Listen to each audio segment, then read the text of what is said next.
Қызылорда облыс Шиелі ауданының акиматына келіп тұрмын қазір таңда. Мынау қазір таңда 11 жыл болды қазір жүргеніме осы акиматта. Тұрақты жұмысым жоқ, екінші топтағы инвалидпін. Не істерін білмей жүрмін. Екі балам кішкентай, кәмелетке толмаған, біреуі күйеуім жұмыссыз, енді айлығымды ала алмай келіп отырмын. Мына Қызылордаға ауыстырғалы қоғамдық жұмыстың отпуск алмаймыз, аванс алмаймыз, әбден шаршап жүрміз. Енді мынау жаңағы Алматтың Алдаберген Алмат әкім орынбасарының секретарысын шақыр десем шақырмай отыр. Енді мынау жаңағы Ергешбаев Мұрат деген кісінің назарына ұсынамын, облыстық әкімнің. Мынау айлығымызды қашан аламыз, сосын Шиеліге аударуға болмай ма біздің приказ айлықтарымызды? Өйткені себебі Қызылордаға табель қояды, күн белгілейді, ала алмай жатырмыз айлықты. Мына кіріп, шығып, сәкеп жүреді. Енді секретарысын шақыр десем шақырмай отыр. Өтінішпен қазір президентке хат жолдағалы отырмын. Күнде жиналыс, әбден шаршатып отыр халықты. Осы бойынша заң аясында мынау тексеру жұмысын жүргізуді сұраймын. Осы акиматқа, мынау Шиелі ауданы әдеп жөніндегі уәкілі, мына кісілердің назарына ұсынамын. Әбден шаршатып отыр. Айлығым жоқ. Өзім екінші топтағы инвалидпін. Секретарысын шақыр десем шақырмайды Алматтың. Мына күнде осы той жиын, Күлтөбеде күнде жиналыс, қалайсың, күнде жиналыс. Мынау Шиеліге аударуға болмай ма? Ғабит Жаңабаев деген кісі, Алмашева Ш деген кісі, Қызылорда облысында отқан мансаптың басшыларының назарына ұсынам осы видеомды. Біз шарманда болып шаршап жүрміз. Кім секретарысын шақырса, Алматтың. Шақырам. Кетсін бер қарай. Әлеуметтік саланың секретарысы.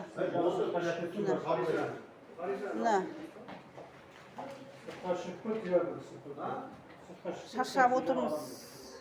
Қабылдау күні. Алдабергенов Алмат жұма күні қабылдайды деп тұрмын, 4-тен 6-ға дейін. Әлеуметтік сала несі. Көріп алыңыздар. Просто не тұр да жаңағы, стенді тұр. Бірақ практически ештеңе болып атқан жоқ. Бітіп атқан жоқ ештеңе. Айлығым жоқ қазір. Естерін білмей тұрмын қазір.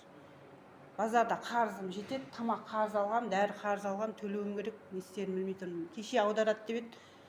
Қызылорда күнде ауыстырып шаршатып отыр. Қоғамдық жұмыс істейтін. Біз отпускы да алмаймыз, жаңағы аванс да алмаймыз. Бәрінен ада болғанбыз. Тұрақты жұмысқа да алмайды науқас деп.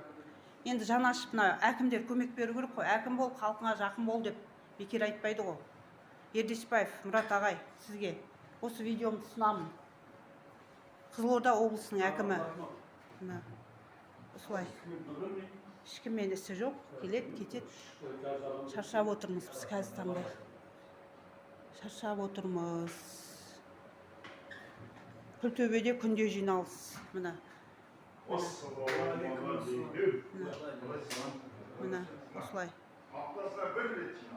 Бармысың бауырым орнатып, күнде жиналыс. Біз не істеуіміз керек сонда? Босағада трәпкі сияқты тұра беруіміз керек па?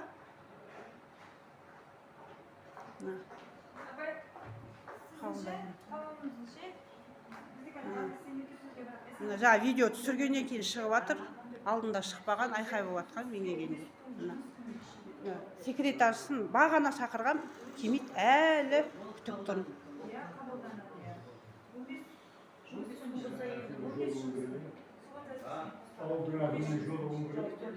Жандарбековтың назарына ұсынамын осы видеомды. Қызметшілерін тәртіпке салсын. Шаршатып отыр халықты. Жаттама бөлімнен шықпайды. Жанашып көмектесіп атқан ешкім жоқ. Әбден шаршап отырмыз. Күлтөбеде күнде жиналыс. Залы босамайды. Кіреберіс айқай-шудан босамайды. Шиелі ауданының әкімі, біліп алыңыздар. Енді секретарысы жоқ қой, Алматтың.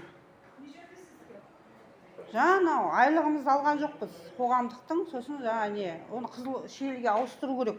Жаңа нені, со жөнінде. Темекі шегіп, шығып кіріп келатыр мына. Нарада темекі шегетін жерлері бар, урналары. Sonradan шығып келе жатыр. Мына енді сөзім дәлел ретінде айтайын. Мына мындай болып тұрады темекі шегіп, мына Күлтөбеде күнде жиналсын. Білмеймін, мына ауыл жердің әкімдері ма, білмеймін. Мына жиналыс, рахат, өмірлер, рахат, отпуск алады, айлық алады, мына. Мына мен әлі айлық алған жоқпын, мына. Мына көріп алыңыздар, мына Шел ауданының, мына акиматының алдында осында Күлтөбеде күнде жиналыс. Мына инвалидтерменен, төмен отбасыларменен шаруасы жоқ. Осы мәселені мен мынау Мұрат Ердешбаевтың назарына ұсынам. Көмек беруді сұраймын. Егер көмек болмайтын болса, ел президенттің назарына өтініш арқылы сонымен жаңа арыз жолдайтын боламын. Мен әбден шаршап отырмын қазір таңда.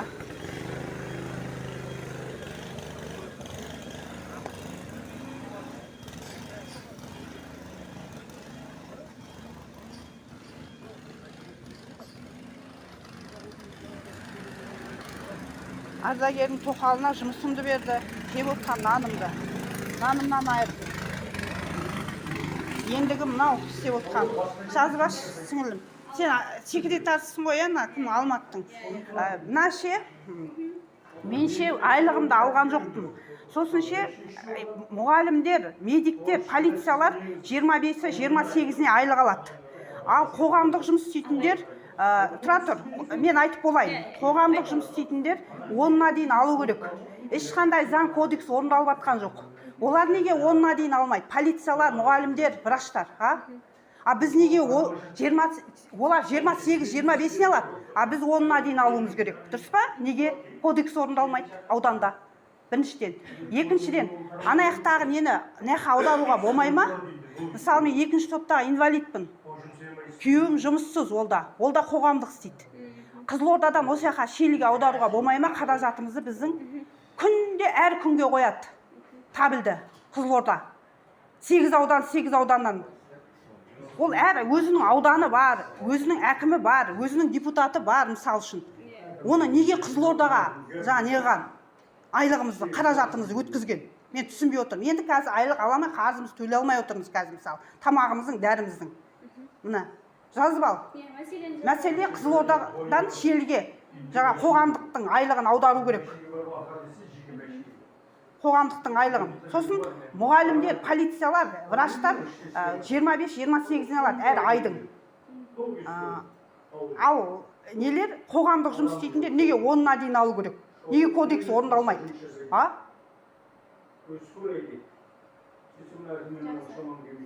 Жаздым. Сен нөміріңізді дұрыстап тастаңызшы, алдында өзіңіздің бір почтада жұмыс істейтін нөміріңізді тастаңыз. Тұр, сыртында тұр, жазып ал. Әкеліңіздер. Сыртында.